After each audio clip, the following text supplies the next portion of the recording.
Good afternoon, ladies and gentlemen. If you haven't got a seat already, take one, please. Welcome to the People's Science Debate, part of the British Science Festival here in Newcastle over the next few days, which I'm sure many of you have already taken part and been to some of the events.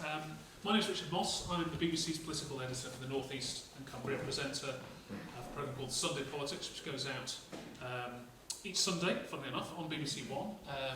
Home, obviously, of Intelligent Debate, which as this is. I encourage you to watch it. That's my last plug. I'd love to say that I've been invited to chair this today because of my scientific knowledge and expertise, but actually it stopped with getting my GCEs in physics and chemistry, I'm afraid. So hopefully I can bring some objective distance to it, and also, much as many of you are, I suspect, maybe is more of a consumer of what science produces, maybe than intimately involved in the world of research, study, and everything else. Now, I'm personally honoured to be taking part in the British Science Festival in this debate, because this is a festival that dates back to 1831, so with an incredible amount of history, and I'm sure today's debate will be another one of those that hopefully will cast more light than heat on things. Now, what we're going to do today is explore science, how science can strengthen a democratic society. Is science perhaps doomed just to serve wealthy corporate interests, or can it be science with a social purpose, or is it just a lot of the time producing things to while away the time for entertainment, etc.? Before we start, can I ask how many of you here actually study science engineering or work in that field at the moment? A show of hands? It's a reasonable portion. How many would class yourselves as perhaps being of the people who are interested in this area rather than perhaps working directly involved in this area? So majority just good healthy divide. Okay. In a moment I'll introduce our fantastic panel. Our panel is made up of practitioners, policy makers, of people who are also trying to build this link between the public and science, make it stronger. And then once we've heard from each of the panellists in turn, there'll be a chance for you to ask questions and for us to debate things. Now you might have noticed there are microphones and cameras, not because we're struggling to be heard, because it's a fantastic room acoustic, but because it's being filmed, the event, by Newcastle University's Digital Democracy project. So when we come to questions, if you can wait for a microphone to reach you, even though you'd probably be easily heard in the room we're in, it just will help it be heard on camera, so there's a permanent record of this as well. So I'm now going to invite each panellist down and give their opening remarks on what they think the people's science is. And the first person to come down is Onwurah. Grew up in Newcastle, says she was inspired by the city's background in engineering and science to become an engineer herself, and then of course in 2010 became the Labour MP for Newcastle Central, and is currently a shadow minister for the Cabinet Office with responsibility for social enterprise. So she's going to start us off. Thank you very much, Richard. It's a real pleasure to be here. I'll just move this closer. As I try to campaign for diversity, more diversity in science and engineering, I'm often asked, what made you take an interest in science? And at the great age at which I am now, it's quite difficult to remember what made the initial spark.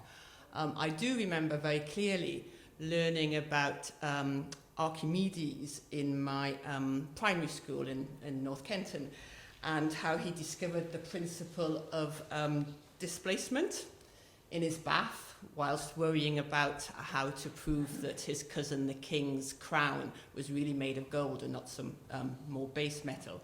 And when he realised that his body had displaced an amount of water equal to his volume, he jumped out of his bath, rushed through the streets of Syracuse, stark naked, shouting, "Eureka!" And I remember that I ran home from school straight into the kitchen and spent the next hour submerging all my mum's pots and pans in the kitchen sink until I'd established that Archimedes had got it right those centuries ago. And my mum was not best pleased, but I said to her, that she was lucky I still had my clothes on, and that she'd have to get used to this kind of behaviour now she had a scientist in the family. And I think it was fortunate for my mum's sanity that I had a role model closer to home who was not so eccentric in his behaviour. George Stevenson, as I'm sure you all know, was born in Wylam in poverty. He worked in the mines, he educated himself to become an engineer, and he applied his knowledge to solving the problems of his fellow miners, particularly explosions through gas in mines, which caused devastating effects, and invented the safety lamp. And so, Archimedes, while I have a lot of respect for him, he was a rich, privileged man in a slave state with the leisure to address the great scientific questions of that time. George Stevenson grew up in poverty and used his genius to address the challenges of his fellow working men. And the question I ask myself now is why, over 2,000 years since Archimedes died, but only 150 years since Stevenson died, why is science so much more like Archimedes than Stevenson? That's not to say, and I'm not saying that scientists are all related to royalty. It's not the case. Nor I want to imply that the scientists on the panel, are particularly aristocratic in their demeanour. Absolutely not. But anyone who spent time in what is the capital of science, the Royal Society, in fact, and seen all the paintings and photographs of scientists staring down at them, will absolutely have to admit that they resemble each other much more than they resemble we, the people. And around half of the top UK scientists went to private schools, as opposed to 7% of the general population. Private school students still account for 1/3 or more of the top grades in key subjects like physics and chemistry. In state schools, only 8% of those from the most deprived backgrounds study 3 sciences at GCSE, as opposed to 27% of those from the least deprived backgrounds. And when it comes to the gender balance, well, the proportion of female Royal Society fellows is still only 7%, and I can personally vouch for the fact that only 6% of professional engineers are women. And this is before the tripling of tuition fees. So, to finish, I would argue that science is not of the people, it's not by the people, and as such it can't really be for the people. Science and technology are too often patronising, imposed, aggressive, and unloved, feared rather than appreciated. And I would say science needs to change quite radically. And the reason I put it so starkly is because I love science. I grew up loving science, and also I believe science is at the heart of the big social and political challenges that we have. Climate change, or feeding a world of 7 billion and growing, or how we can all live longer and live well. Science is at the heart of that. But until it is more representative, it won't have its place in the heart of our culture that it needs if it is to truly address these great challenges in the interests of us all. Thank you.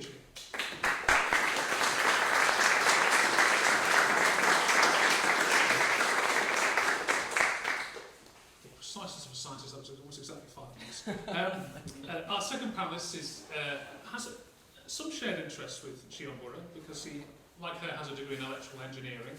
Politically a little different though. Martin Callanan is the Conservative MEP for the North East. First elected in 1999, he's been elected twice more since then and wants to get re-elected again next year. A former projects engineer, Scottish and Newcastle breweries. Martin Callanan. Do you want to sit there, Martin? Squeeze past the throne. Okay. Looking very good sitting here. Yeah, well, I am insisting on taking this chair with me, so, for the future I think it was broadcast. good for the Sunday politics. Okay, thank you for the introduction, Richard.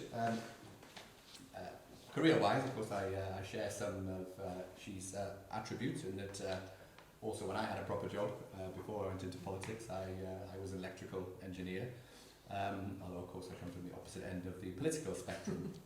And I'm born and bred in the North East. I went to a comprehensive school in Gateshead. So I don't classify myself as part of the 1% from private schools.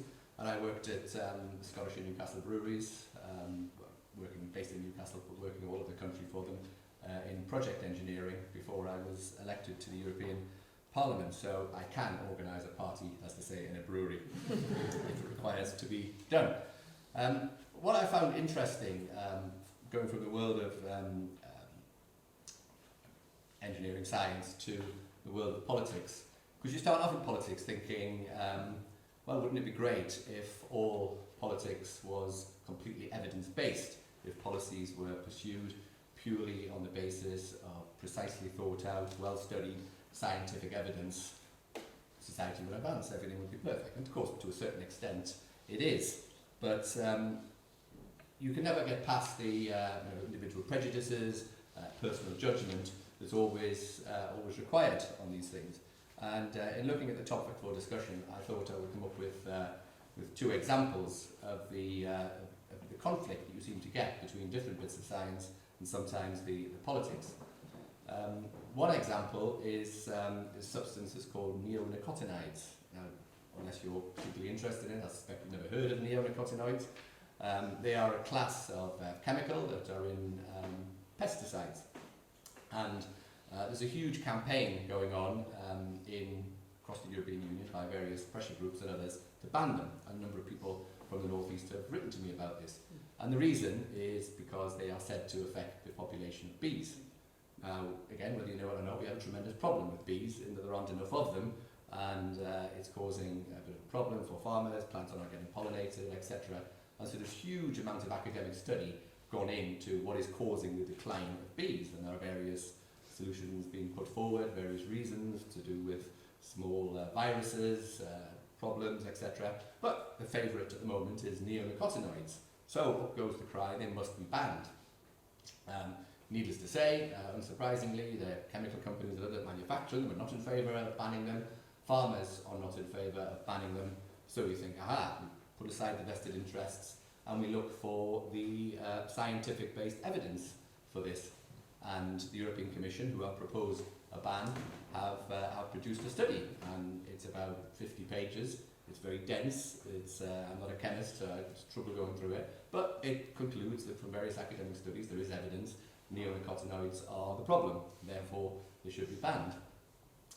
The Department of Environment, Food and Rural Affairs in London have also done a study looking at the available evidence, seeing what the problem with bees are, and they say there is no evidence that neonicotinoids are the subject of the problem with bees, and therefore they should not be banned.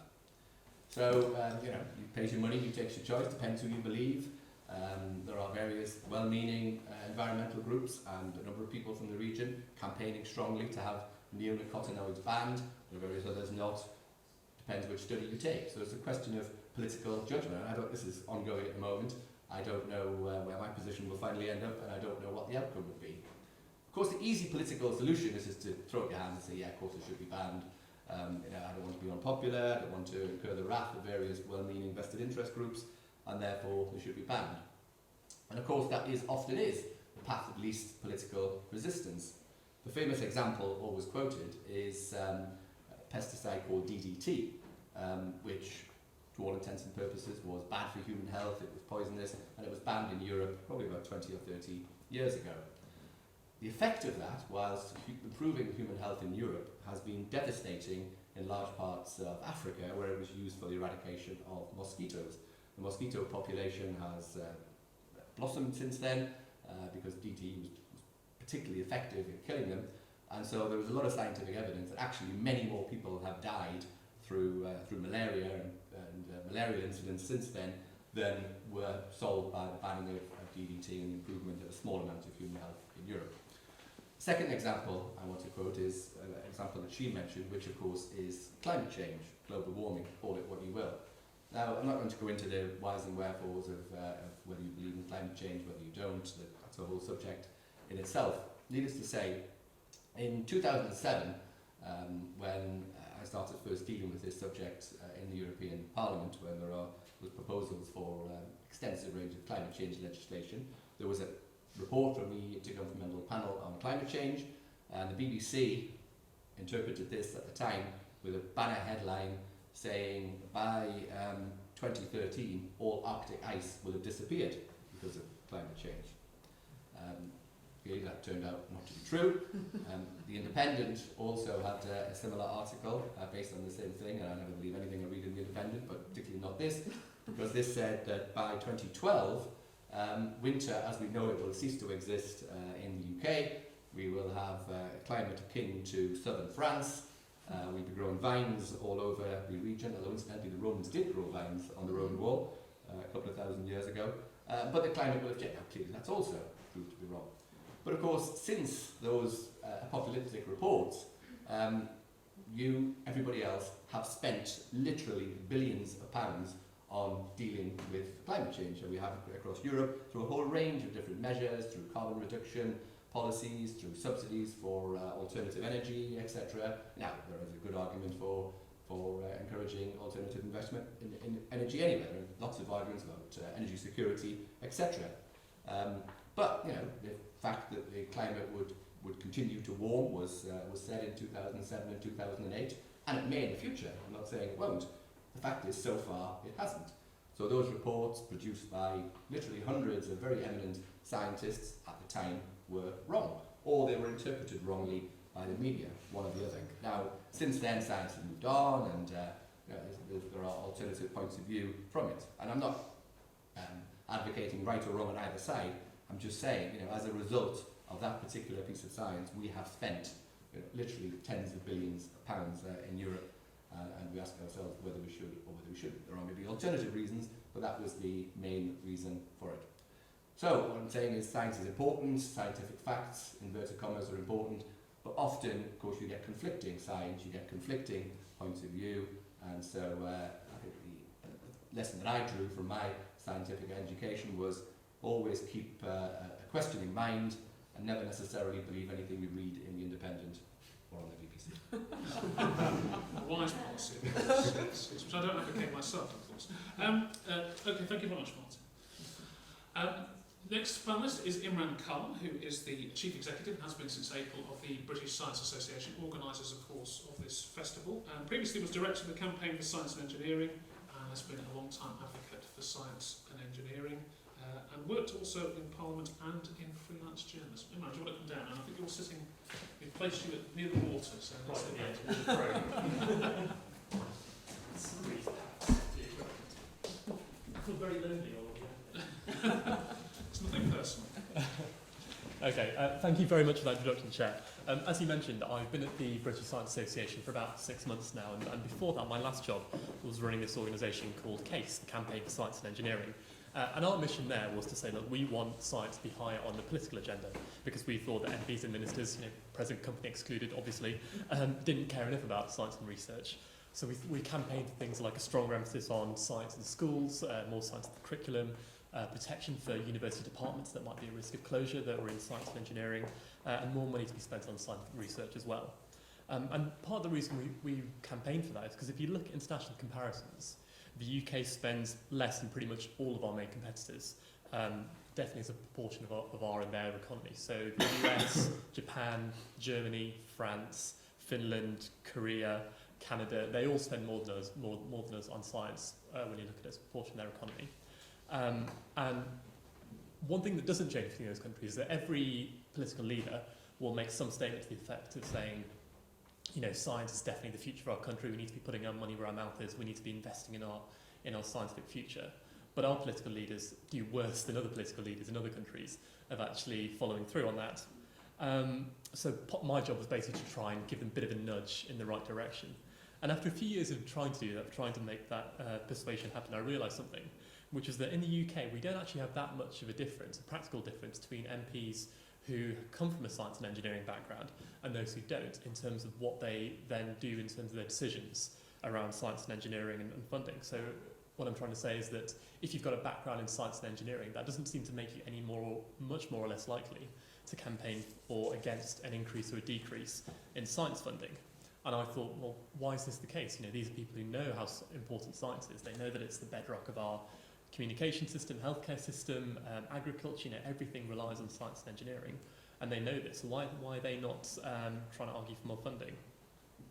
and they're not campaigning for more funding. They're just not fighting against the status quo. And that's a status quo where we have a total UK government budget of £700 billion. That's the entire UK spend on everything. And when we break it down per adult, that comes down to roughly £11,000 a person. So the government spends £11,000 for you on everything. And then when you look at how much of that 11 grand is on science and research, it's £150. £150 of that 11 grand goes on science and research. So it's a really tiny fraction. So why is it so small? And I think part of the reason that it's the way it is because despite all the bad things that we say about politicians a lot of the time, the one thing they really do care about is what their voters and constituents think, and I'm sure that both of my colleagues here would back me up on that. And even the ones who you might cynically suspect don't, they still have to if they want to stay in office. There's no way around having to get re-elected back into office. And when politicians open their postbags and their mailboxes, and I've worked for an MP and I've seen this in action, they don't tend to get that many members of the public writing in about science and banging the drum of science. Although people say that they think science is important, there's surveys saying 80% of the public will say that science is a good thing and we need more of it. That doesn't translate into kind of real, everyday, practical interest. And I think that brings us back to the title of this debate, People and Science. Because it's not that people don't care about science, they don't think it's a good thing, they don't think it's important. They just don't see it as often very relevant to them on a day-to-day basis. They don't have a kind of they don't have an angle in which they can get involved and discuss it. And they just trust scientists to a large extent to just go away and get on with it and not necessarily involve them in it. So I think we as a society, and I think we're all included in this, see science as something that other people do. We don't see it as part of society itself, we don't see it as part of our culture. And we don't talk about it in a way that suggests it's got something to do with us often. We're happy going down the pub or talking at home about what's going on with the footy or what's going on in politics or what's on in the cinema, or about 101 different things, but how often is it that science is one of those things you discuss? And yet, there are decisions we're making about science right now that will affect things like how likely you are to survive if you come down with a stroke or a heart attack, whether we're going to get technological solutions to things like climate change. It's real practical things. So there are funding decisions right now, perhaps not the ones that were being alluded to earlier, which will affect, the future that we all live in, but we as the people don't really have an input into it. And so I've got a couple of examples. One is a global one. So we, as an entire globe, spend £2 billion a year on researching cures for male pattern baldness. I might care more about that in the future than I do now, but £2 billion a year. Sorry, It's very important. yeah. But it might still seem quite a lot, $2 billion a year, sorry. And to put that in context, the globe spends £1 billion a year on researching cures for HIV/AIDS, and £500 million a year on researching cures for malaria. And there's no kind of man in a white coat sitting somewhere deciding how that money gets spent. It's part of our capitalist system, it's part of our political system that means that those decisions are the way they are. And it's because we're not taking a more active role in saying, actually, we think that mix is perhaps a bit wrong and perhaps should be skewed a different way, that means it's the way it is. Again, another global example, if you look at global health spending as a whole from the 3 decades from 1980, so 1980 to 2010, the whole world spent $600 billion, on global health research. That's 6 with 11 zeros after it. The United States spending alone on the Iraq War, so that's one country, spent $1.2 trillion on the Iraq War. So in the course of one war, one country managed to spend 3 times the preceding entire global input into health research in one war. And that's not necessarily we didn't need to do that. That's not a debate we're going to be having now on the rights and wrongs of the Iraq War. It's more a question of the rights and wrongs of health research. Are we spending enough on health research? Are we having an input into that debate? I don't think we are. A couple of examples closer to home, or one example close to home, let's say. The average UK adult spends about £2,000 a year on energy bills. So that's you heating and lighting your home, driving around in your car, everything, £2,000 a year. The government spends on your behalf £10 a year onto energy research. So research into making those bills come down, try and get that £2,000 down to somewhere more manageable. So again, there's a disconnect between what the problems that the people are facing are and our ability to get involved in debates about how funding to address these issues should be shaped. So where does that leave us? I think it's down to, again, a lack of debate and discussion about what science is. And on those rare occasions we do end up talking about science in public, it's often after the fact or in the wake of some huge controversy rather than the ordinary everyday science that we do. Either there's been a big scientific breakthrough and we're being told about it from on high, or there's been a massive reaction to something, whether it's crop trials or genetically modified crop trials, badger culls or MMR. What we rarely get is serious discussion about research before it's happening, or before it happens, or while it's happening, or at least not deliberately. But I think in the past few years we've seen a couple of examples of going behind the scenes of science, and we've seen it hit the media. And I think it showed that when that happens, we can actually get more of a grown-up debate. And my favourite example of this, it's just my last example, was from a few years back. I don't know if you remember, there's an experiment going on in Italy at a place called Gran Sasso. And they have a big neutrino detector there. And neutrinos are these kind of tiny subatomic particles which travel fast in the speed of light. They're really tiny, they interact with almost nothing. So if you want to detect them, you need to build a very big detector. And luckily for these scientists, neutrinos are actually created in quite high quantities at CERN in Geneva.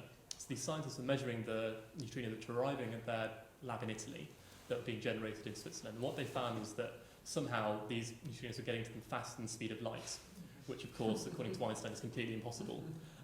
So they looked at the data, they scratched their heads, they asked their colleagues, and no one could figure out any plausible explanation as to why this was happening. So normally in science what would happen is that you'd realise something had gone wrong, you'd wire your equipment wrong, you've got your equations wrong, you'd change your results to take account of those, and then you'd publish the updated experiment. But because they couldn't figure out what had gone wrong, they published the paper as it was. And you got this amazing coverage. It was on BBC, it was in Telegraph, Guardian, CNN, Fox. Everyone has had this great story saying, have scientists find proof that Einstein was wrong? Will this mean that we can have time travel? All the fundamental principles of Einsteinian physics just suddenly went up in the air because of this one experiment. And of course, eventually what happened is a few months later they figured out that it was erroneous data, that it turns out the neutrinos were going at normal neutrino speed, and it wasn't that big a deal.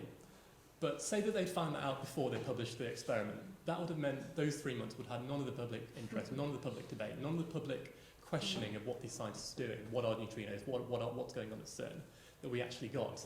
And I think that's the sort of stuff that we could get more often. If we talked about research, not as some kind of glossy thing to be unveiled once we're all happy with it and done, but actually as a kind of living, breathing thing that's a very human process. We'd have more of a people's science that encourage people to come in and talk about the funding decisions, the scientific decisions we're making.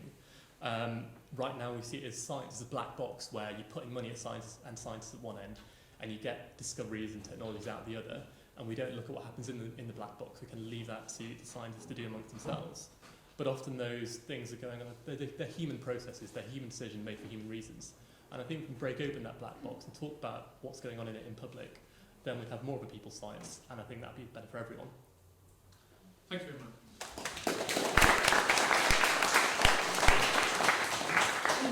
Okay, our next panellist is Beatrix Groves, Adult Education Tutor from the Workers' Educational Association in Tyneside. And she's done a lot of work with the association to try and run courses that raise scientific awareness on everything from outer space to physical sciences. And she's the national president of the Institute of Learning. Just there next to him, please. Thank you for that round of applause. I hope it was for the frock. I'm glad Imran went before me, because I think a lot of the things he said I'm going to echo to one extent or another, and I don't want to keep you for too long with my ramblings. I've been in adult education now for 33 years, which makes me seem about 95 years old on occasions. And as I was saying to panel members earlier on, I feel very ancient and very sort of old-fashioned in my approach to some of the principles involved in teaching a subject which is not really my subject. I'd never intended to end up teaching scientific subjects to adults. That was never my intent. I intended it initially just to teach philosophy, teacher education, and history. That's what the three things I really did. But trouble is, if you teach philosophy, you end up looking at the business of logic, and you end up looking at the business of what truth is, and you end up looking at the business of how thinking operates in order to work towards the truth. So inevitably, you end up broaching science in one way or another. This is, for me, I suppose, in some respects, a revelation. I organically grew into this. I didn't start off intending to do it. I'm here largely by accident. I also had a pretty diabolical experience of science at school, where the most interesting thing we ever did was meticulously copy diagrams into from textbooks. I see when he's laughing, they probably recollect doing that too. So meticulously transcribe diagrams from a textbook into an exercise book and then handed in to be checked for accuracy. So I know about accuracy, if nothing else about science in that respect. My scientific education in some respects was as dull as ditch water. And because of that, when I did leave school, I ended up in a situation where, for me, it was a closed book. I think if you walked along the street outside, and even today asked people about that, some of them would probably agree, and maybe some people here this afternoon would probably agree with that as well. So why am I so stimulated by it? I'm stimulated by it because at the end of the day, it has shown me something about the way thinking operates and why that is important for everybody. Science is usually thought of in almost a dichotomous way. It's seen on the one hand as being something which is a subject that's taught. You go to science sessions, you learn about a scientific subject. And that's fine. Science is taught as a subject. You can do it for GCSE, O-level, whatever, do it as a degree. That's what you can do. But behind that, there is the concept of what is often referred to as the scientific method. That is the discipline of mind, the discipline of approach, the discipline of thinking, which at the end of the day makes science work for us. Now, I think, stop me if I'm wrong, but I think most people in the outside world would probably conceive of science as being the subject they go to, rather than the methodology behind it. And from my way of thinking, that is what the closed book is for many people.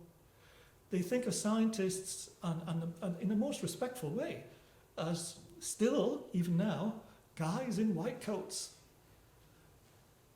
who walk around with acid on the front of them and pens that run and stuff like that. And I've always got beards, so for some strange reason, and glasses.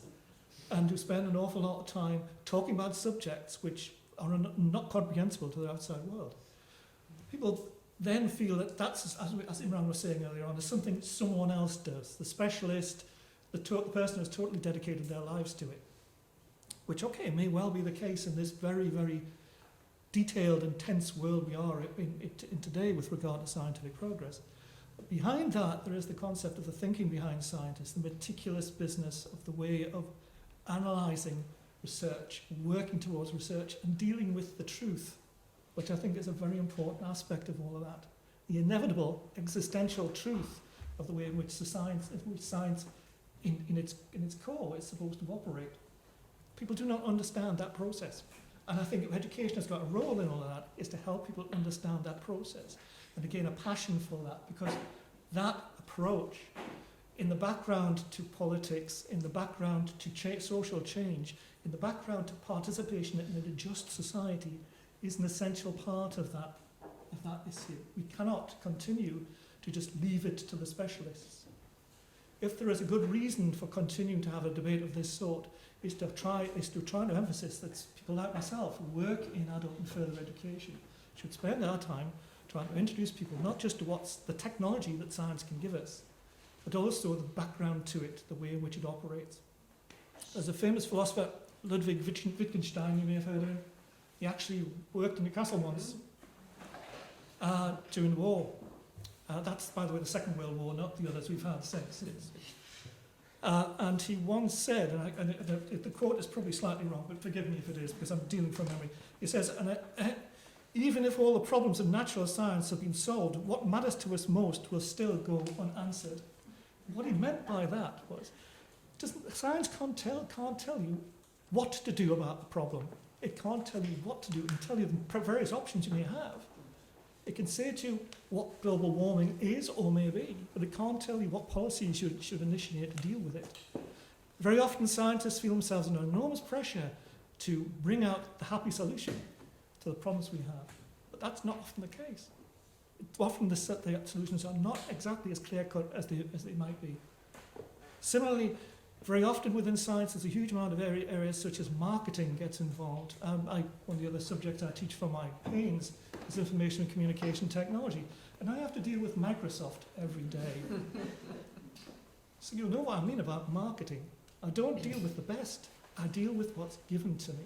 Technology and its progress is hampered very often by what is marketable. And in a world where we need more efficient, more cost-effective and more accessible technology for those societies which currently can't afford them, I think this is a very, very important issue. Science can give us the wherewithal to think through a problem. It can't give us the ethical background in order to work out what we should do about it. That's why we need the democracy of involvement in it and the participation of people like yourselves. Thank you very much.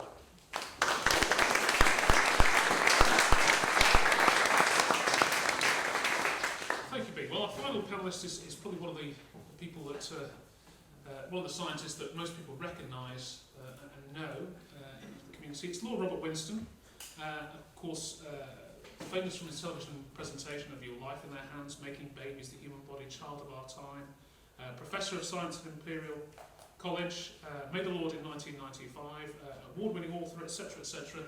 Welcome, Lord Winston down, who's also the chair of the House of the Commons Select Committee, House of Lords Select Committee on Science and Technology.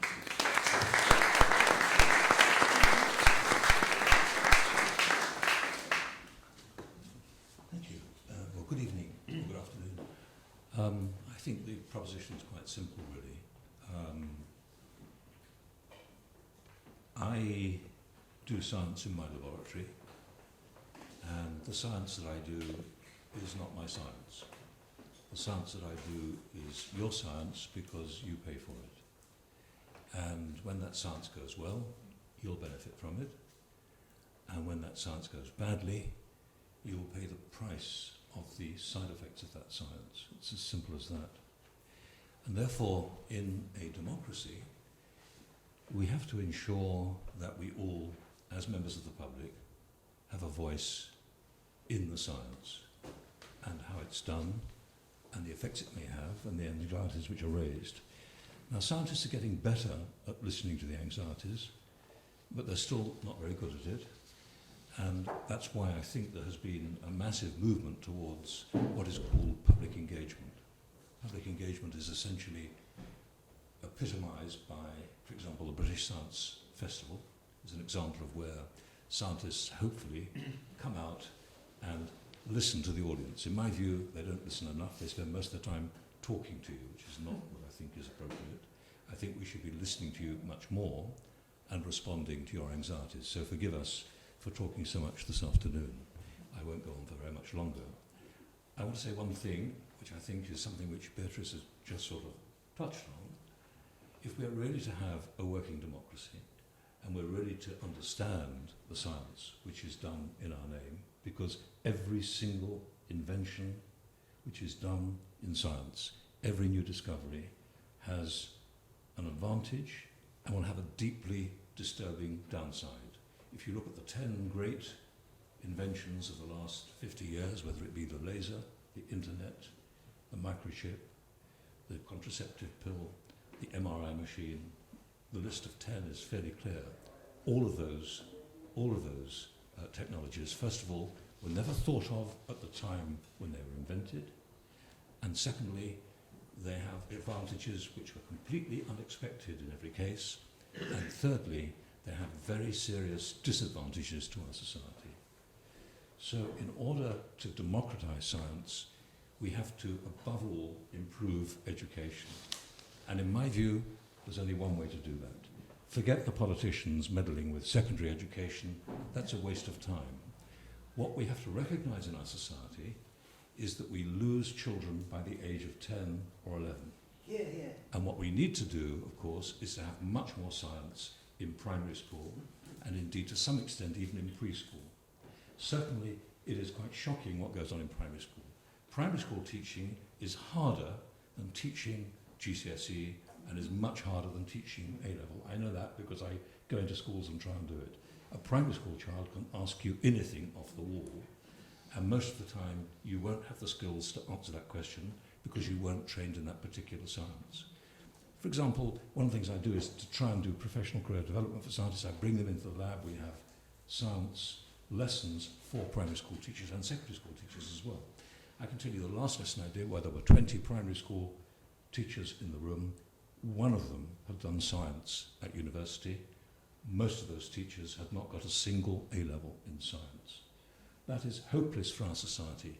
if we are ready to change our society, ladies and gentlemen, we have to recognise that we are losing children at the moment by the age of 10 or 11, and we have to start much earlier looking at how we can change that.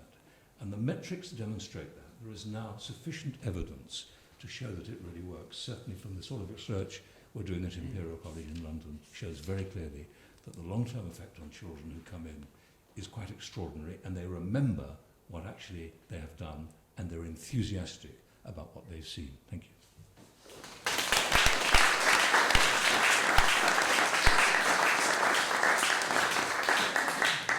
Thank you, Lord Winston, and indeed to all of our panellists for sowing the seeds, as it were, for hopefully the discussion we're going to have. Now, broadly speaking, we want to try and separate into three sections. This might be a little challenging, subtle, but we want to talk about is science of the people, is science by the people, and is science for the people. So in the first section, if we want to deal with is science of the people, I mean, science, as we've alluded to, has a very limited place in popular culture. What scientists do tends to be removed, or seem to be removed from what real people do or would like to do. Scientific research rarely follows with much interest beyond the community itself. And when it does enter popular culture, it can often be seen as negative, Frankenstein foods, nuclear meltdown, all of those things. So scientific understanding, nice to have, but socially, it's better to know the offside rule, I think most people say, than Newton's laws of motion. So is that the case? What do we do about it? Any questions on that kind of theme?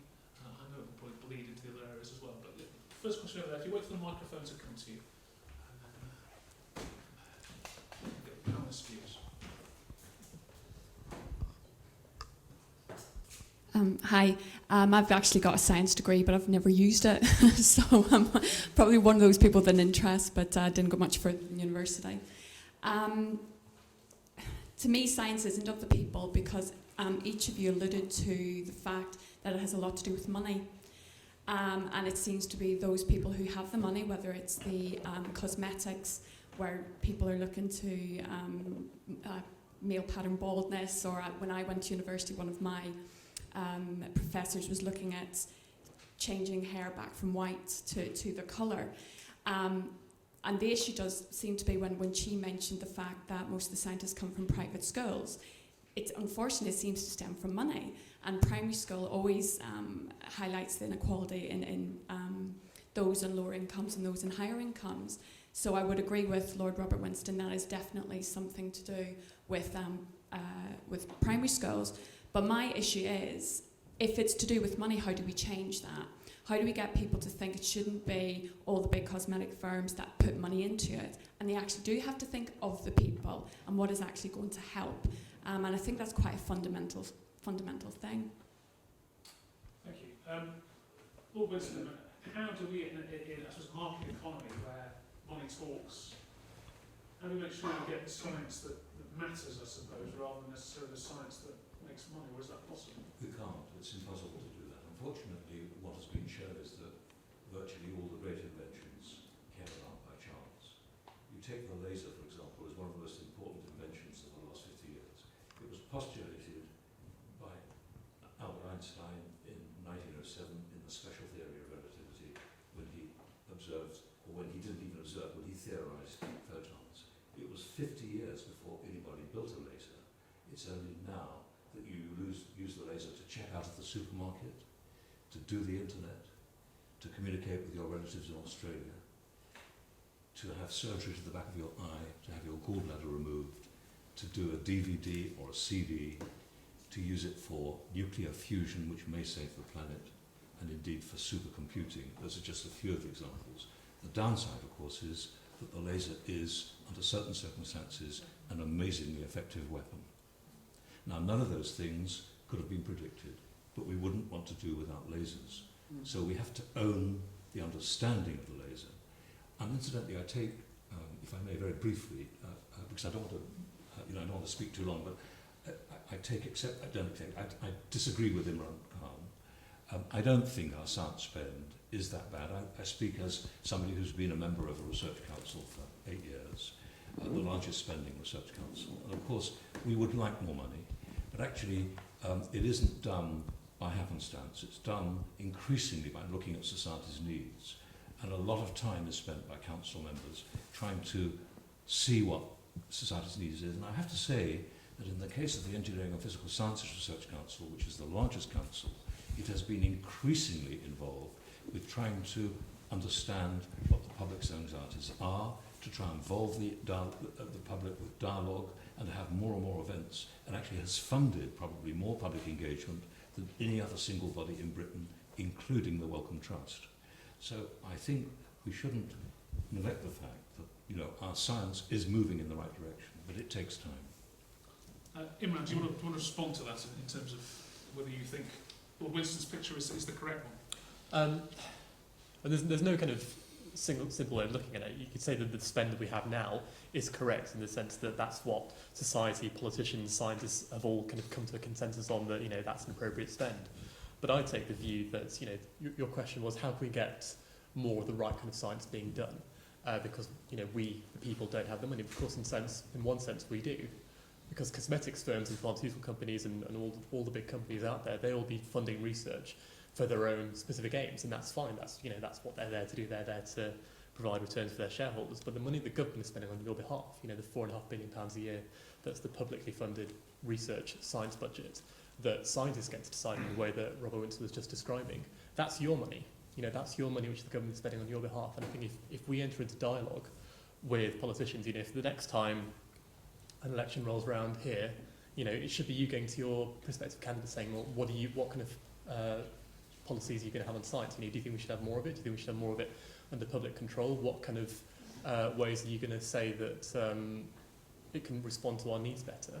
Then we can have that shift. We can have a smaller proportion of the overall science that's being done by companies, and a large proportion being done by state-funded researchers who are free to both follow their own curiosity but also respond to society's needs. Martin Callanan, what's the balance, I suppose, between, because I mean, obviously science and engineering, big drivers in the economy, important generators of jobs, etc. But where's the balance strike between that feeding the market out there, and also the decision, obviously, that the politicians also get involved in about what research needs to be funded that probably the market couldn't?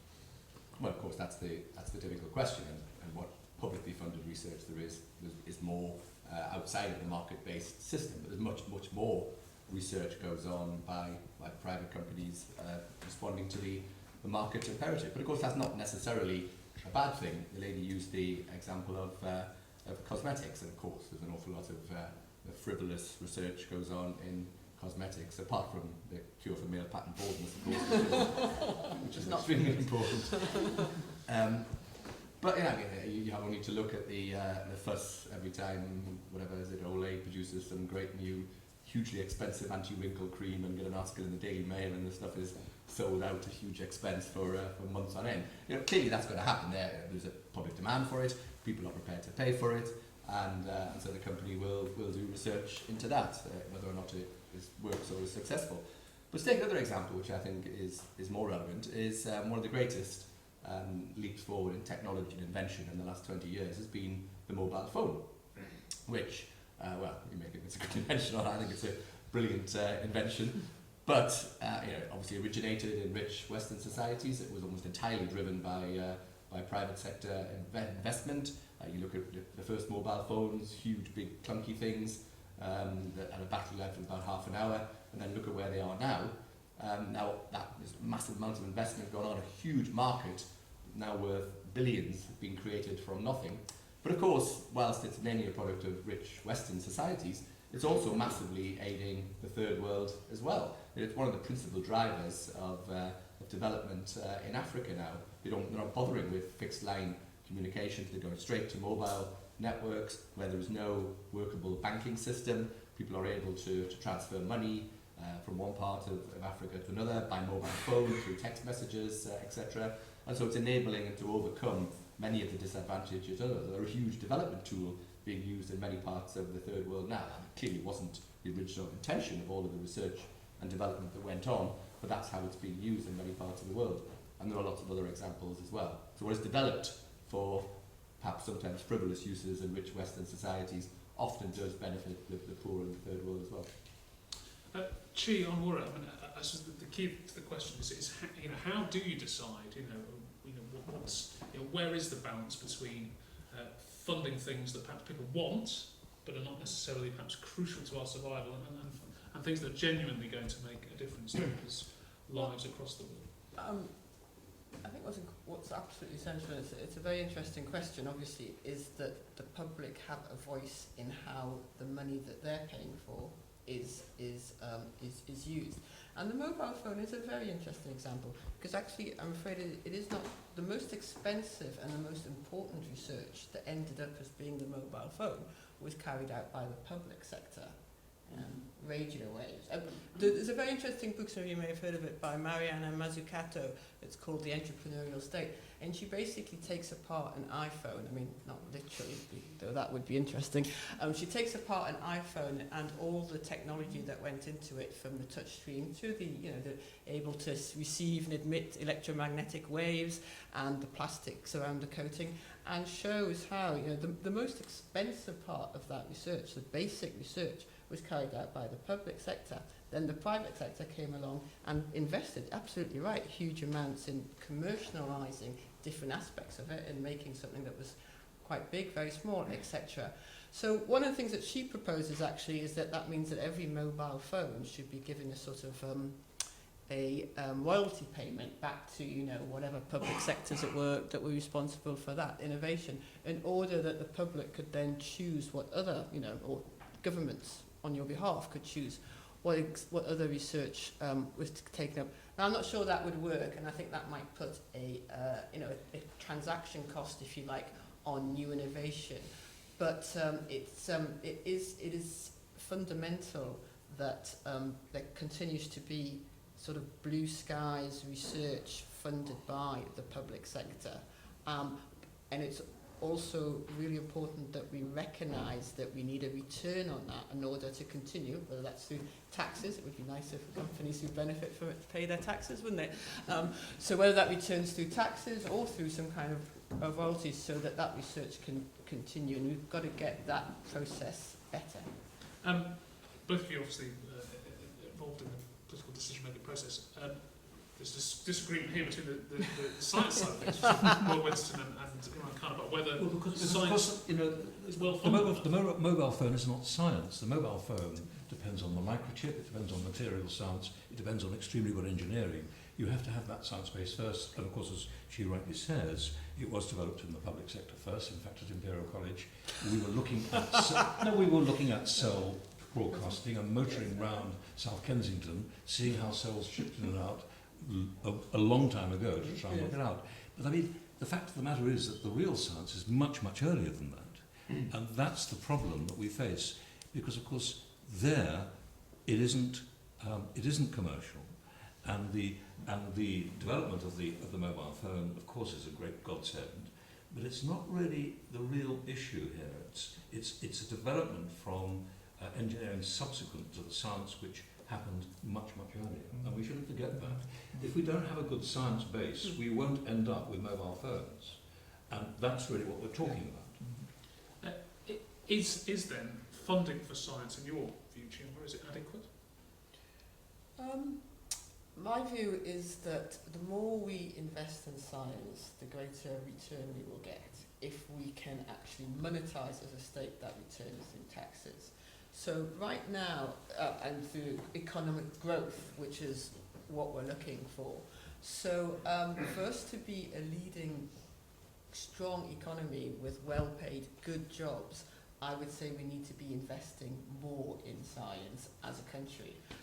But given the big, if you like, how shall I put this, the big holes that there are in the process of science getting to jobs, getting to taxes back from companies, then it is hard to make it, and it's hard to make a really watertight argument for that.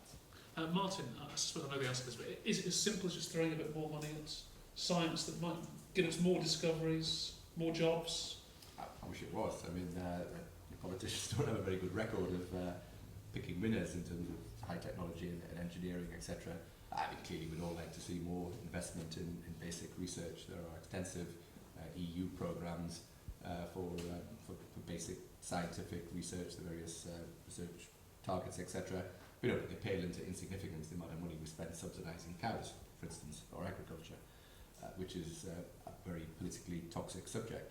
But these decisions are always difficult to defend people who are making them in government.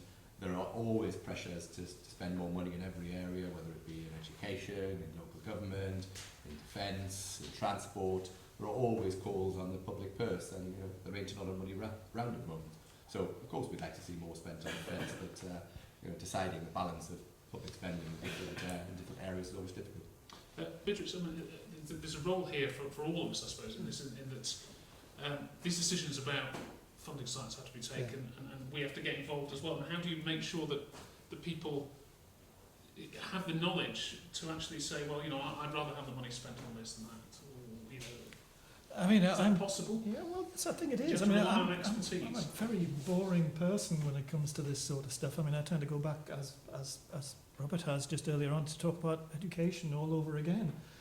People talk about the business of investing money in science, but that's sort of very broad thing to say. But what do you mean by that? Do you mean just spending more money on the existing projects we already have, around the EPSRC and so on and so forth, which are worthy institutions and worthy things to do? But at the end of the day, is that really going to provide the kind of background in society as a whole in order to produce the kind of groundswell of scientists and scientific thinking we need for the future? The process is a little bit like the way in which adult education works. Adult education is very much like a scattergun effect. You do an awful lot of teaching, and out of it comes some changes, but the changes are not always predictable. Some of my students end on going to greater and higher things. Others simply change their lives, wake up and go and do something else that they never intended to do, which sometimes is way off the beam of the stuff we taught. Same with the business of education within science. We need a broad base of scientific education where people can get freedom to do research as a day-to-day thing. So it stops becoming something which is thought of as very abstruse, but something which is done on a day-to-day process from being very young. Where a concept of finding out is something which is instilled in people very early on. That enables social discourse about what's happening within science to be more spread evenly across society, instead of it being I hate to use the word in the ivory towers. It's not meant that way. It's not criticism. But that's the current situation we do have. The great efforts we've made within, the public approaches to public acquisition of knowledge about science have been very worthy approaches. But it's a bit like firing peas at a wall at the moment, when the wall itself really needs to be altered in some way. Did you want to? Well, very briefly, I mean, one of the. Let me just argue with everybody on the panel. Well, that's what we're here for. Let me argue with you, because I think one of the impressions you gave was that there's a great deal of work going on in the private sector. Actually, one of the problems is that in Britain there isn't. The truth is that, with the exception of a very few companies, research and development is very, very low in Britain. It's about 1% of the science budget. Okay, it's basically, when you get rid of the big pharmaceutical companies, who are fewer and fewer, when you get rid of Rolls-Royce, when you get rid of one or two other large companies, there's very little R&D going on. That's why, of course, we lost the mobile phone to Finland. That's why we lost the MRI machine to Germany and Japan and America. That's why we've lost so much technology from the development of our science. All that science started in British universities. And it is really rather shocking how we've not managed. I mean, admittedly, the government is trying to do something about that, but it's doing rather too little. There's £700 million to develop SMEs. But that excludes, for example, the pharmaceutical industry, who are just a bit above that side. And yet the pharmaceutical industry really could use that money probably very, very more effectively than actually SMEs could. So there's a big tension going on in the British economy at the moment. And it's not easy to see how that can be resolved. But it has to be if we're going to be truly competitive. There's some truth in that. I wouldn't necessarily be as pessimistic as that. I mean, pharmaceuticals is one area where there's a lot of research going on.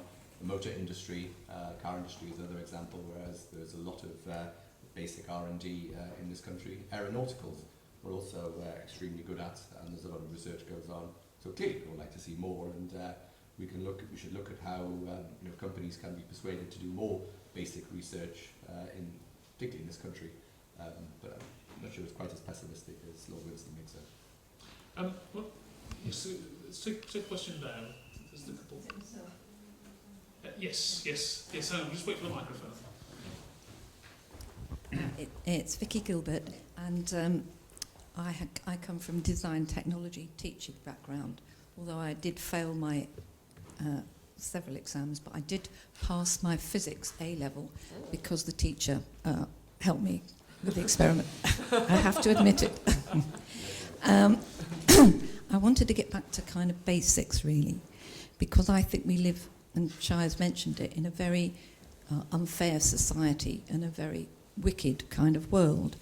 And in England, it's the richest 10% are 100 times wealthier than the poorest 10%.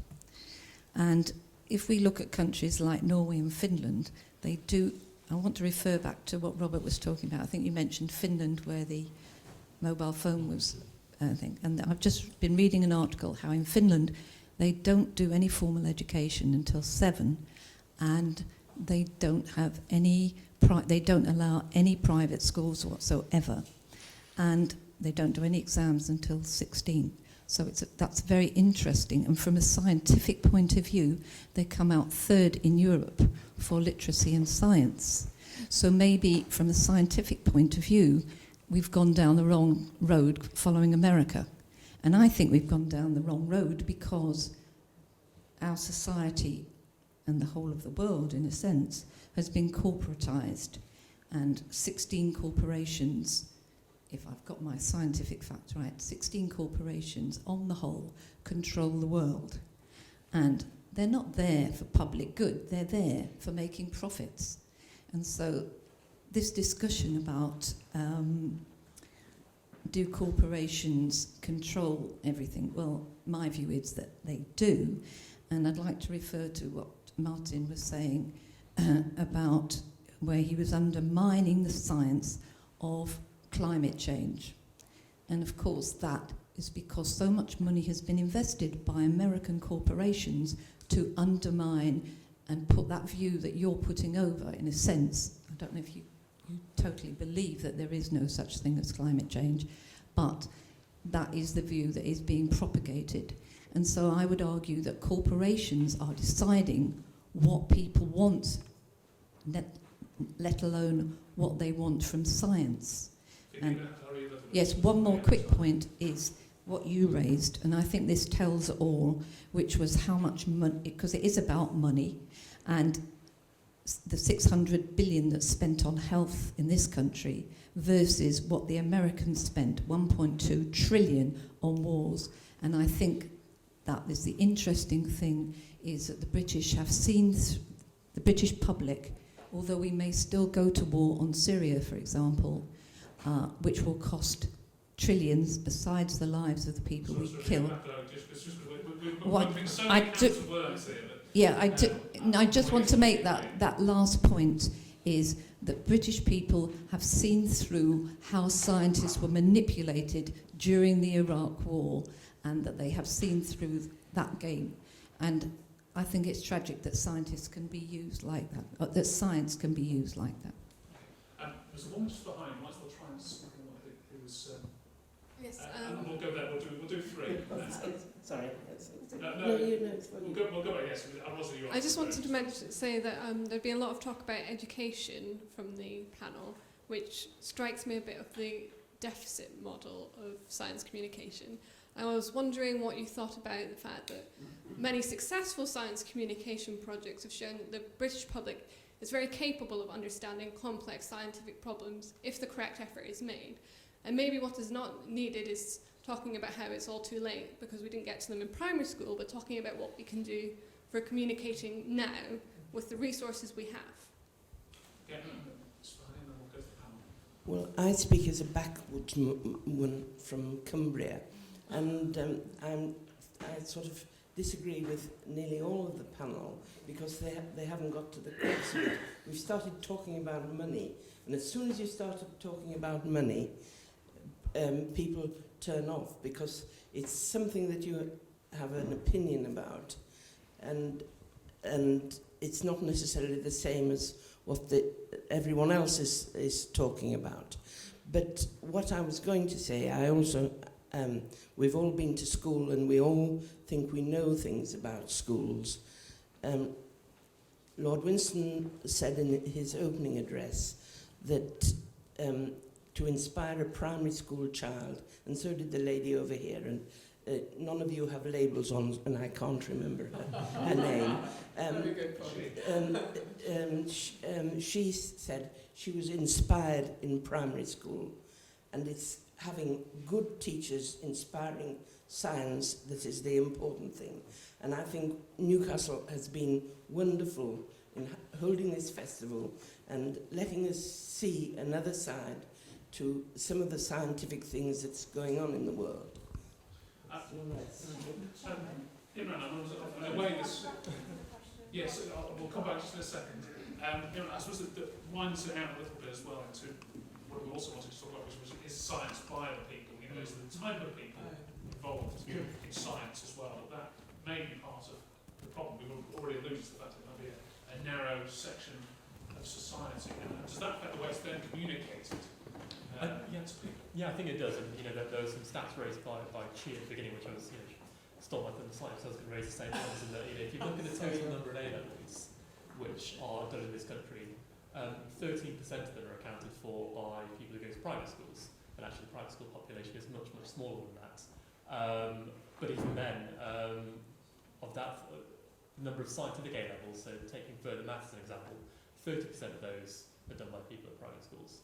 So private schools are kind of twice as overrepresented as they should be when it comes to things like further maths, and the stats are kind of similar to things like physics and chemistry and biology. And given that those are the building blocks you need, you can't go and do a science degree at a university if you haven't got good A-levels in things like chemistry and maths and biology.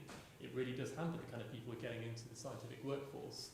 So we've got a scientific workforce which often isn't very representative of the country at large. And of course that doesn't mean that the science we do has no relevance to everyone else. The example of the mobile phones or the cancer treatments or whatever else we come up with, that benefits everyone regardless of what kind of background you come from. But I think it can hamper the communication of that research. So we do need to make efforts to get a more diverse scientific workforce. And there was a question about the deficit model as well, which I completely agree with. I think anyone who's ever known anyone who's, for instance, come down who suffered from cancer will know that you can have someone who has not the first clue of anything about science, and as soon as they come to terms with a diagnosis like that, they become overnight experts in molecular, really complex molecular biology or something like cancer.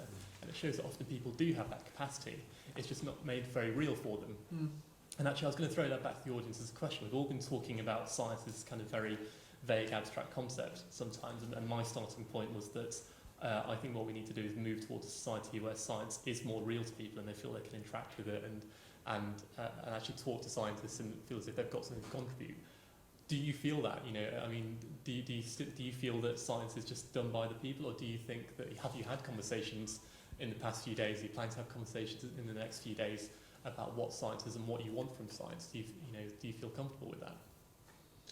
There's obviously the issue we've raised about who goes into science and perhaps the narrow selection of people that don't do it. Inevitably, there will only be so many people end up as eminent scientists, as researchers, and people pushing back the frontiers. But how important is it for general science education so that the people, the people who are then consuming can understand it? I think that's the right question. Sorry, was that for me? That was for B and Lord Winston as well. But at the end, this is this whole approach of scattergun effect that you get in education. You can't expect that every time you pump money and resources into an educational system, you will always get Albert Einstein out of the other end, or Robert Winston out the other end. It's very important to understand that this is not a 1 + 1 = 2 solution. You will get a background of interest in science, which means people understand more about how science operates and can therefore participate more in it. That's why it's important for scientific education to continue throughout life, because the way in which science changes so rapidly. I wake up every day and I find something else has changed.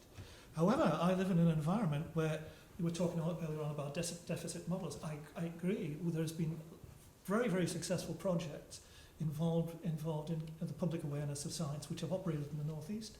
I've been involved in them, and they've done enormous good. But the problem with it is, it's very small amounts in a very big sea of issues here, and it seems to come and go. And another issue has been, for instance, the loss of educational institutions, which at the end of the day were interested in doing this sort of work. North East Centre for Lifelong Learning recently closed in Newcastle. And that organisation did a lot of work through me in the process of familiarising people with scientific issues and talking about them in a way which was relevant to them and making them passionate, so when they walked out the door, they spent an awful lot of time arguing with their friends and neighbours about the issues concerned. That organisation is now gone. So we have one less operate stake in that process. We can't do this without support. I want to do more familiarisation of people with scientific issues and scientific principles, and I'm finding it increasingly difficult to do that, and as I know many of my colleagues are operating within this system are. It is becoming an uphill struggle. Winston, obviously you play a big part in communicating scientific ideas to non-specialists through your work on television, etc. How key is that, and how can you do more of that? I think the answer is not very. I think television and the media are greatly overrated in communicating science, and I don't take much credit for that at all. No, I think just to touch on what Imran says about A levels. First of all, that pattern is changing, very markedly changing, and in a sense, to some extent, we're talking about two different things here. We're talking about scientists of the future, and we're talking about science literacy. There's a great need for science literacy. We have the scientists of the future. We'll always have them. We've got some of the best universities in the world doing science in this country, and they're not going to go under, I don't think. So the question is how we achieve literacy. That, I think, is a major issue. One of the things I think we can do is to involve, because we know that the home is of vital importance in a child's learning, is to involve parents much more in the teaching, particularly with primary schools. So, for example, in my science lab at Imperial, we bring mothers and fathers in to do kitchen chemistry. We take things out of the cabinet which are in the lab, and we do things which their 8-year-olds teach them how to do. So I think, and it's extraordinary how that effect has. And the pattern really is changing, actually. I mean, you can't get away from the fact that in my laboratory, which is about 130 scientists in that building, there are 12 internationally recognized groups. There are 12 professors leading those groups. 6 are women and 6 are men.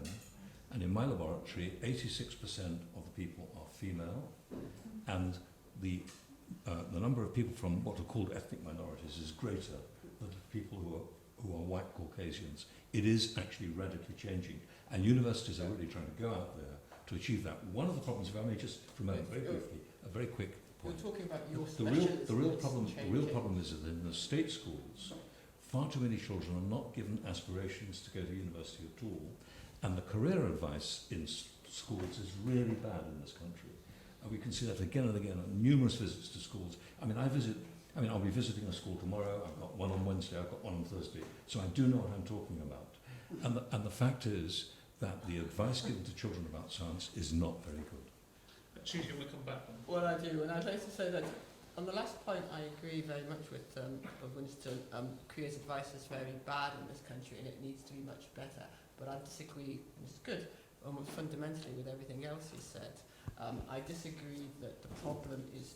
I disagree that we have the scientists of the future, because if the scientists are drawn from a really narrow background, which is the background that they are drawn, we are missing out on the scientists of the future. We are preventing the best scientists. We're getting just one portion of the scientific talent that we have. So we don't have the scientists of the future as long as they come from a small, narrow background. Now, when it comes to the life sciences, they've done amazing work, I would say, in improving gender balance and also diversity. And that is something that that physics, maths, and engineering. I know that the proportion of women studying engineering at Imperial, which is where I studied it, has not changed in 25 years. It has changed. I studying electrical engineering. It hasn't changed in the 25 years since I left. I was speaking to Professor O'Nions about that. You do need to look at the figures. I did it. It's 13%. I think it's important. It's 13%. It is massively changing, and indeed, it's not just in biomedical sciences. It's actually much wider, particularly in maths and physics. What figure do you have for the proportion studying electrical engineering? Well, I do. It's 13%, and it was 13% when I went to Imperial.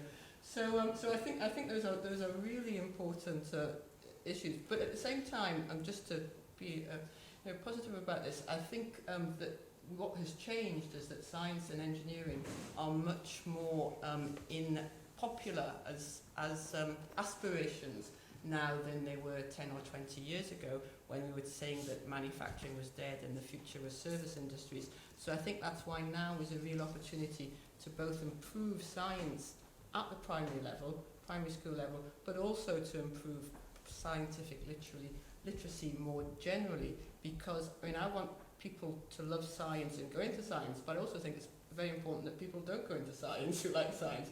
I think as a politician, I use my scientific background and training much more than I expected to, and I shouldn't think of science as being the outcome of a love of science necessarily. There's much more you can do with it. I think we want to get around our audience a little bit more, so we'll talk back there and I'll come back to here as well. So. Right. First, my apologies that an unavoidable transport problem made me late. Don't need to worry about that. I'd like to try and link education to long-term scientific development and then make a point about funding. I started teaching myself about the arts and sciences at the age of 7 and realised at once that they were in a long-term historical, cultural and social context, as well as in the emotional and intellectual and creative contexts of the scientists and technologists concerned, who came from many parts of the world, going back to ancient Egypt and the Far East, some of whom were women, and that many of the most famous and important experiments were like scenes from great drama. I wish I had time to describe the way in which Galileo used music to help determine the value of little g, but you could put it on the stage and the audience would want to hear it and see it a second time. So the maths and the physics didn't exist separately. There was no dryness. It was as much emotional as it was intellectual, as much physical as it was abstract and mathematical.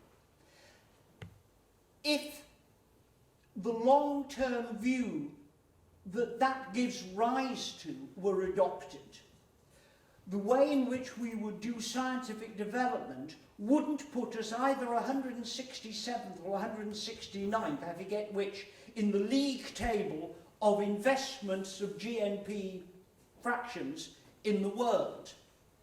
The problem is that if we do reductionist, capitalist science for the short term only, so that if a firm puts money into investment, its share price goes down because it's not paid out as dividends, then we will get short-term results only.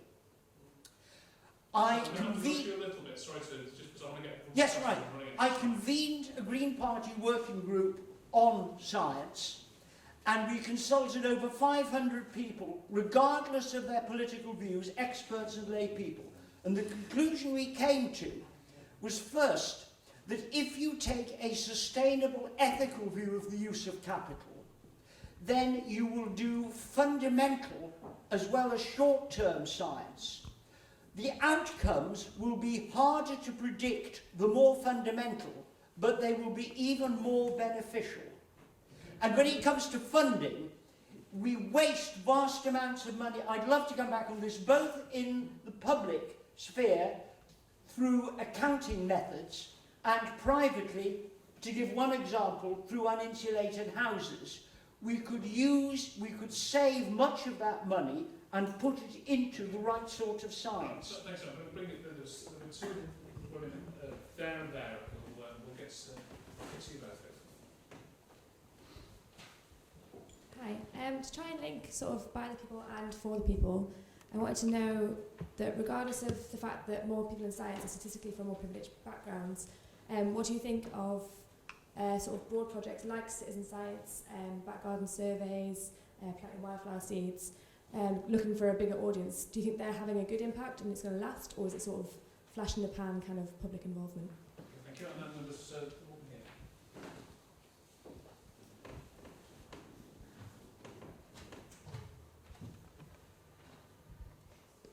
Hello, well, my question is that it's called the people's science. Why is this not actually like outside somewhere in a more public place in Newcastle, rather than just some old dusty lecture theatre or publicised in a really abstract place like TV? I also feel like research for like male pattern baldness, there's a cure for that, it's called a wig, instead of having to spend thousands of pounds of people's money on that. But I also feel like the media plays a role in it, because people will see people on the media and they'll be like, I want to look like that, I want to stay forever young. So if we spend less money on like adverts that like are leaked through on TV, and maybe spend more money on community projects which will get people interested, and spend more money on the right kind of education. Because when I was younger, my interest got snapped up by stuff like time travel and like quantum particles and all that sort of stuff. I mean, I'm not doing anything like that. I'm on the dole, to be honest with you. I'm doing research into it. I like to look up on stuff like this. So I feel like if you were going to educate people when they're a young age, why don't you show them the more romantic side of science to get them involved in such a thing, to get new scientists? And you ask who's going to be the future scientist. Anyone in this room could be the future scientists. Everyone has a potential to do it. So I feel like more money should be put into education for it. Thank you. Still with the question of Winston, of how you popularised science. I mean, you also talked about the education, the foundation of education. Is there any worth in those kind of talking about in terms of engaging people in this festival, for instance? What is the worth of that? Is it preaching just for the converted, or can you reach people who perhaps would say they're not interested? I think it depends how the festival is run, and different festivals have different flavours, but I think overall is a merit in having festivals, and there are an increasing, burgeoning number of festivals in Britain. The model that I've been pursuing as Imperial, to come back to what I've been doing myself, is to build a very, very state-of-the-art laboratory which brings in children from all over London, from mostly, I think, minorities and poor backgrounds, not exclusively so, but mostly.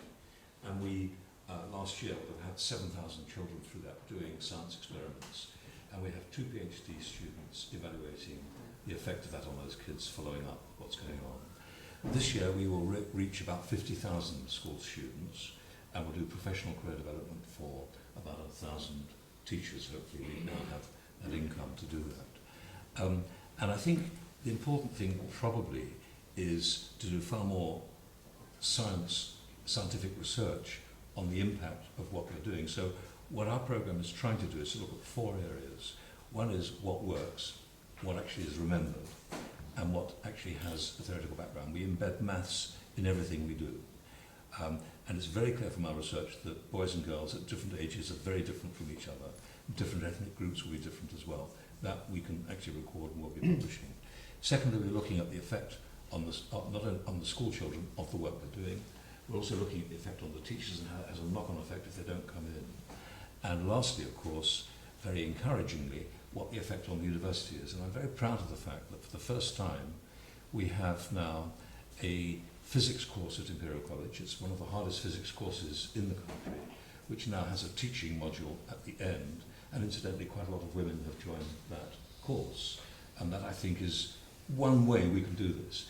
But above all, I mean, whether our model is right or not, I think the important issue is that the educational research which has been done, when you look at the literature, has been very sparse, very often, in really how you might get better science out there. But we do know 3 things.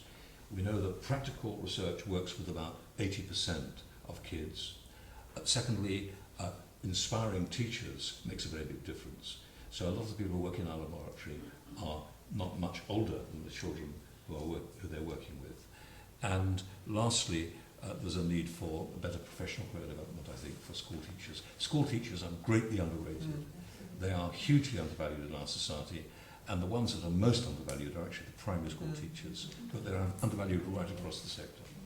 Master, yeah, just to link together 2 of the points that have been made. I agree completely about the importance of science teaching in primary schools, but of course one of the reasons why not much of it gets done. It goes back to the point that she makes, which is the low number of female graduates, because overwhelmingly primary school teachers now are female. There's hardly any male primary school teachers now. So the two things, of course, are closely related.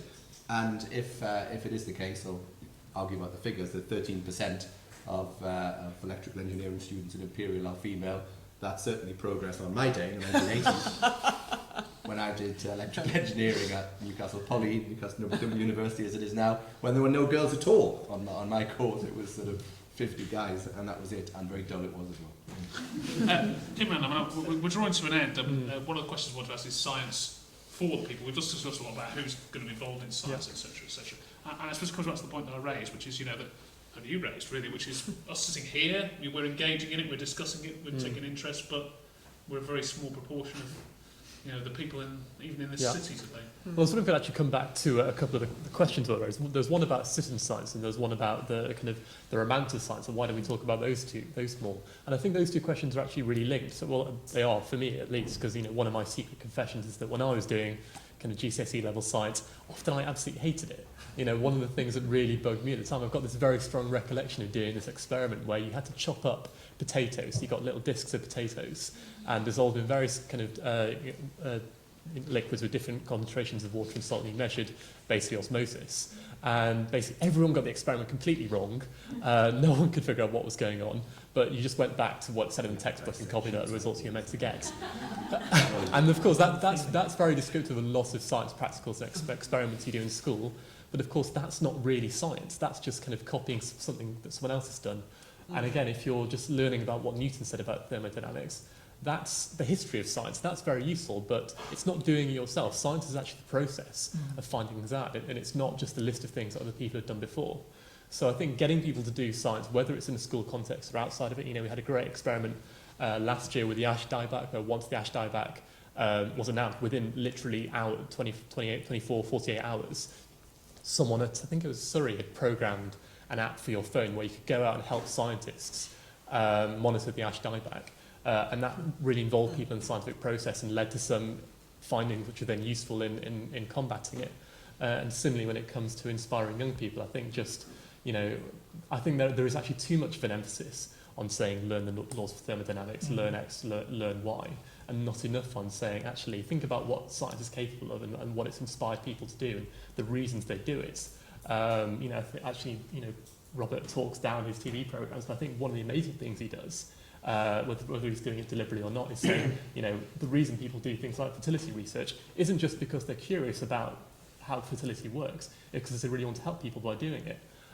So totally, let's get more behind the romantics in science. Can I make one final point, which has cropped up a few times, talking about companies doing, investing in research and it being frivolous things. I think we can get very caught up in that and talk them down and say they should be spending on other things. But I think whether you agree with it or not, and I think sometimes it's very useful, the kind of research they do. Whether you agree with it or not, fighting against it is like trying to push water back uphill.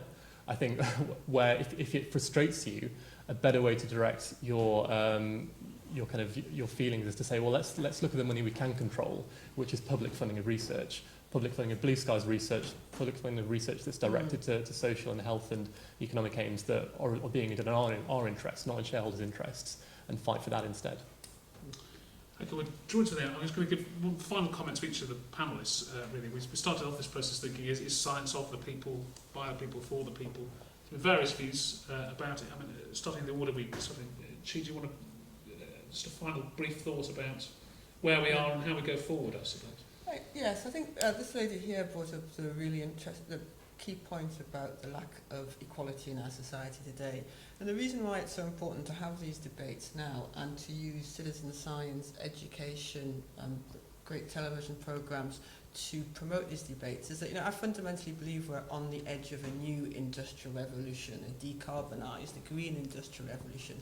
If you look at what happened in the last industrial revolution, then the level of inequality soared, because for some of the reasons we talked about, and rampant, unregulated capitalism and people having to move from agrarian to manufacturing jobs that didn't have terms and conditions, etc.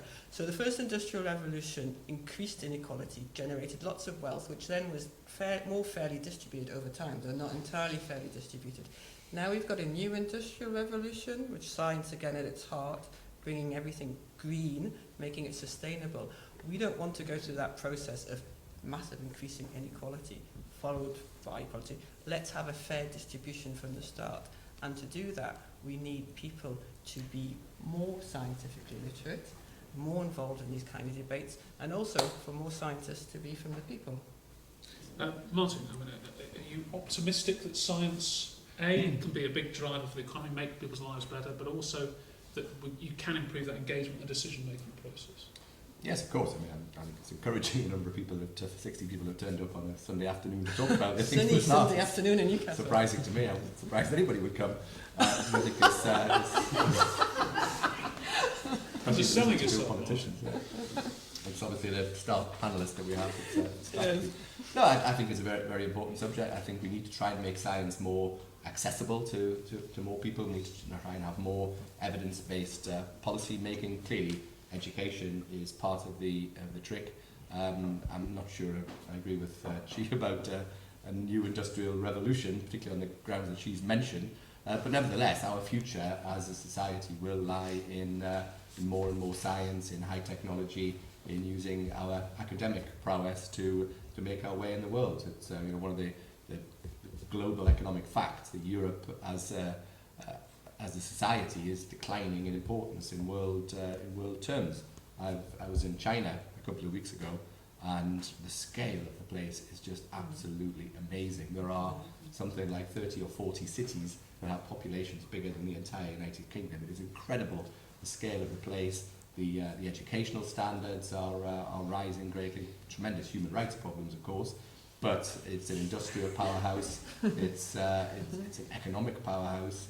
And all parts of the global world are economically expanding, except for Europe, which is declining, and it's a great problem for us. And we can't just build a wall around Europe and insulate ourselves from the rest of the world. The solution is to become more competitive, to do things better, to use our educational skills, our high technology, to do things better than they can. But that will be a tough challenge for us in the years to come, because we prospered in previous centuries by exploiting other parts of the world. That will no longer be possible in the future. Imran, do you want to sum up? I mean, you painted quite a difficult picture during your sort of opening speech. I mean, are there grounds for optimism? Or? I think there are, and I think it's because of something that both the speakers just now said, which is how important science is to our society. And I was just thinking about something that she said about, the link with economics. So about 5 years ago, we had the economic crash, and as soon as that happened, and they had the bank bailouts, and of course Northern Rock's in difficulty as well, and it really was a huge societal problem. Politicians of all stripes, whether they were Conservative or Labour or Lib Dem or anyone, they all said this is our big moment to kind of, it's a crisis, but we mustn't waste a crisis. We should think about how we can change our economy. How do we want our economy to be based on in the future? Clearly, we've become too over-reliant on one sector. Let's think about how we can change that in the future and rebalance our economy.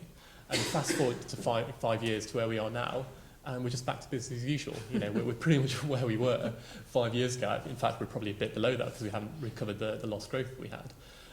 But I think the reason why that's happened is because economics has become so complex and so alien from everyday life that people like you and me can't really get involved in those debates. Just a simple question like, should the government prioritise fighting inflation or fighting unemployment? I feel like I don't know anywhere near enough to even begin talking about that, let alone trying to make a decision. And what I worry about is that the decisions of the future are going to be based around, they're going to be focusing on science. Science is going to be the thing which affects our lives more than anything else, more than perhaps even economics. And if we get to a similar place with science in the future than we have with economics now, we're in trouble. So that's why I'm optimistic, actually, because I think we're going to recognise that. Scientists are going to recognise that, politicians are going to recognise that, and the public's going to recognise that as well. And we're going to improve our education systems and engagement, so we're not going to end up in the same position. Beatrix, is it possible, you do a lot of work on this, to try and bring people and the world of science closer together? Yes, I think so. The work I've done over the past 30 years or so illustrates that. I mean, and I know many, but I'm not alone in doing those sorts of things. There are many, many inspiring teachers. I don't include myself as one, but I know many people out there who are who believe that, you know, they can get people turned on to science. And I don't mean in the way of standing back from it in the simplistic way. I mean, I have a downer on Brian Cox, unfortunately, and standing in the desert talking about the cosmos. And it's not because I don't think he's very good at doing what he does. It's just the feeling that somehow you're being sold a dramatic effect rather than talking about the science. And I feel that people have a right to know about the complexities. And I know that people are very turned on by, you know, the very complex issues of cosmology and quantum mechanics and string theory and M theory and all the rest of it, the areas which the rest of us get scared of. So there is a possibility of that happening. And I think once you've got that inside someone's heart, not just inside their head, they're passionate about it, then they use it elsewhere. They don't always use it for scientific, as you were saying, as Chi was saying earlier on, don't always use it for science, but they use it elsewhere. And I think that is a real, a thing that can dramatically improve the way in which we engage with each other within society. That's a very healthy thing, and I think, you know, something we need to think of, not just in terms of the immediate technological impact of science, but also the background to that, the way in which that sort of thinking evolves within the kind of societies we want. Robert Winston, I mean, where do you think we are in terms of the divide or coming together of the general populace, the public, and the world of science? Are we further away than we were 100 years ago, closer? No, I think there's a real sea change. I think there's a real sea change, and I think actually you people here are very lucky, those of you that live on Tyneside, and particularly Newcastle. Newcastle is a model. Indeed, the Tyneside universities are models right the way down, because increasingly they are getting out there and going into schools. They are engaging the public. Newcastle is fantastic, for example, at explaining genetics to the public. So you have a great model there. You know, one of the great things about universities, they were previously closed off, arcane, mysterious places that people didn't enter because they were frightened or embarrassed or felt threatened by them. And now, of course, a place like Newcastle is opening up its doors with all the plant that it has, all the specialist equipment and the very good scientists it has. That, I think, is a very good model. And I think if we could encourage universities right across the country to do more of that as a network, I think we would be in a much stronger position, and I think we will get there.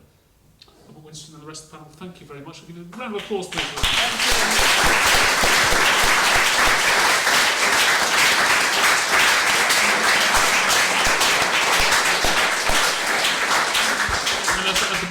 Thank you very much for turning up today. I really appreciate it. We've been very sad to talk to ourselves, but I thank you for your engagement and your questions, and I hope you enjoy the rest of the Science Festival. And thank you to the Science Association for organising it.